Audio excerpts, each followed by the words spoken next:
Chapter 7, Walking High Above the World. You ever notice how the smell of gunpowder makes you thirsty?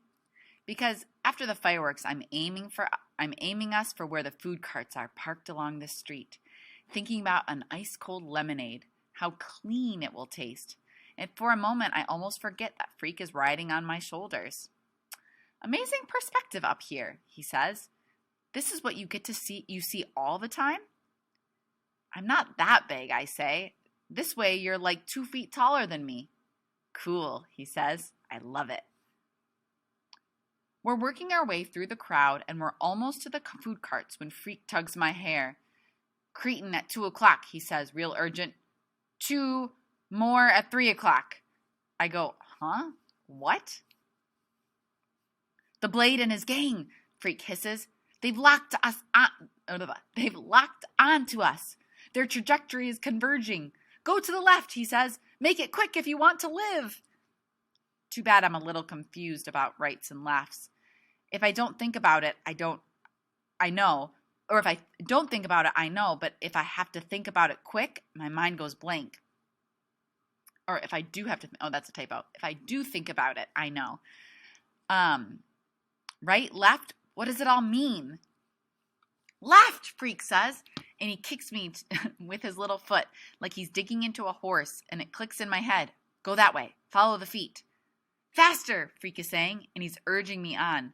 It's lucky for me the little dude doesn't have any spurs, but I don't care. I just want to get clear of Blade. Warp factor 9, Freak is shouting. More speed, oh mighty beast. Now I'm running at a full gallop, weaving through the crowd, and I don't even need to look back. All I have to do is follow the way Freak is kicking his feet, steering me. I'm pretty sure we're getting away until this punk comes out of nowhere.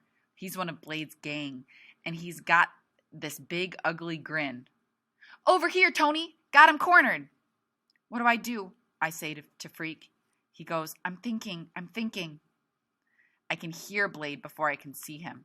Hear his wicked laugh, so mean and dirty it makes my stomach freeze up and my knees feel squishy. You, the Freak! You and that giant retard! I'll cut you down to size, dice and slice, baby! Freak show time! And now I can see him. See that pointed white grin and his eyes so dark and cruel. And he's swaggering through the crowd. He's got us surrounded with punks. Everywhere I turn, there's another mean face, trying to look as tough as Tony D. In a small voice, I say, tell me what to do. And Freak pats me on the shoulder and says, just give me a nanosecond to process the alternatives. Slice and dice. That's Blade, and he's reaching into his back pocket. Make it quick, I hiss.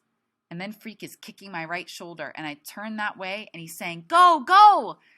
And I run right over this punk. He's so surprised he loses his bubble gum, and he tries to grab my leg, but I kick free. And I'm running right and then left, running blind and just letting Freak decide which way we should go, because he must have a plan, a dude as smart as that.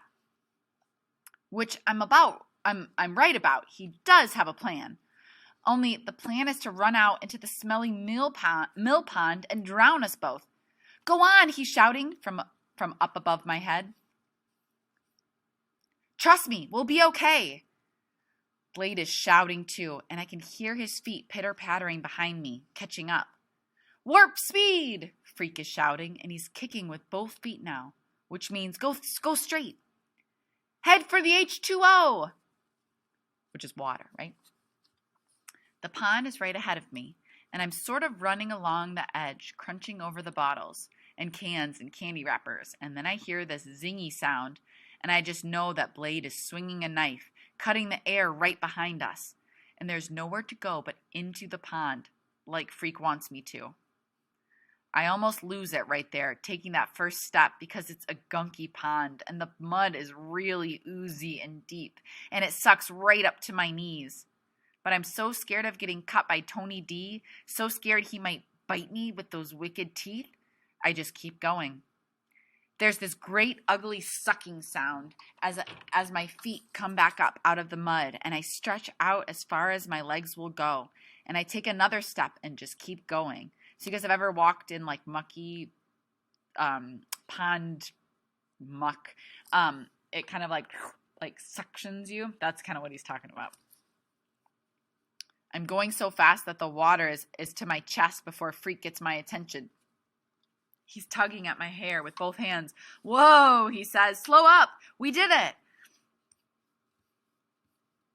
The mud is up around my knees, and it's real hard to turn around. Finally, I get so I'm facing back at the shore, and there's Blade, just his head above the water, and he's looking all white and scared.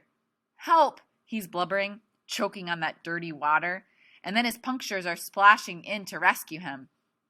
Man, they can hardly get him loose, the way he's stuck in that mud, and before they drag him to the shore, they're all covered with slime and mud. They're gasping like fish, almost too tired to cuss us out. But that doesn't last. Blade is covered with mud, right up to his neck, which on him looks natural. He looks to his gang, who look as slimy as he does. Get some rocks! It's target practice time. What do we do now? I ask, because the mud is still sucking me down. It's over my knees now, and the water is right up under my arms, and even Freak's feet are getting wet. Wait, Freak says. The cavalry is coming. Can't you hear that bugle? I'm listening, but I can't hear anything except for Blade and his gang, and how they're scrambling around trying to find some rocks to heave at us. I can see Blade rearing back to throw, and the first one misses us. Can you move? Freak says. I don't think so. It's true. The mud is up over my knees, and I'm locked in place. I can't even fall down. That's how stiff it is. I'm like a big fence post, and everybody knows a fence post makes a good target. More splashes as the rocks fall short. At first, they're throwing stuff that's too heavy. Pretty soon, they smarten up, and Blade says, Smaller rocks! Get me smaller rocks! And I know in my heart we're doomed. Then, up above me, there's this really loud, high-pitched screech.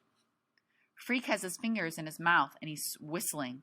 Real shrill and shivery, and so loud it almost hurts my ears.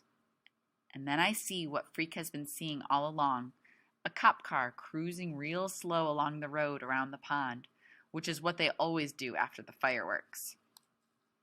Freak is whistling, and the cop car spotlight comes beaming around the pond until it settles on us. I'm blinking because the light is so bright, and Freak is making a fuss and waving his arms, and we hear the metal megaphone sound of a cop voice ordering us not to move, like we could if we wanted. It's hard to see in the glare of the spotlight, but Freak tells me that Blade and his punks are running away, like snakes on sneakers, Freak says. Officers! Freak is shouting into the white light. We request assistance! They finally have to use ropes to pull me out of there. Freak won't let go. He stays right where he is on top of my shoulders, even when this cop in a boat tries to lift him off. And then we're up on the bank of the pond, and everybody is being real nice and giving us blankets and cokes and saying they know all about Tony D. They'll keep an eye on him. Don't you worry. Okay, boys, you better give me your names and we'll call your mothers, this one cop is saying. And there's this other guy who was looking at me funny, and he says, Hey, isn't that Kenny Kane's boy? Must be. Old Killer Kane. Is he still inside? Freak is still holding tight to my shoulders, and when they ask him for his name, he says, We're Freak the Mighty. That's who we are. We're 9 feet tall, in case you haven't noticed. That's how it started, really. How we got to be Freak the Mighty, slaying dragons and fools and walking high above the world.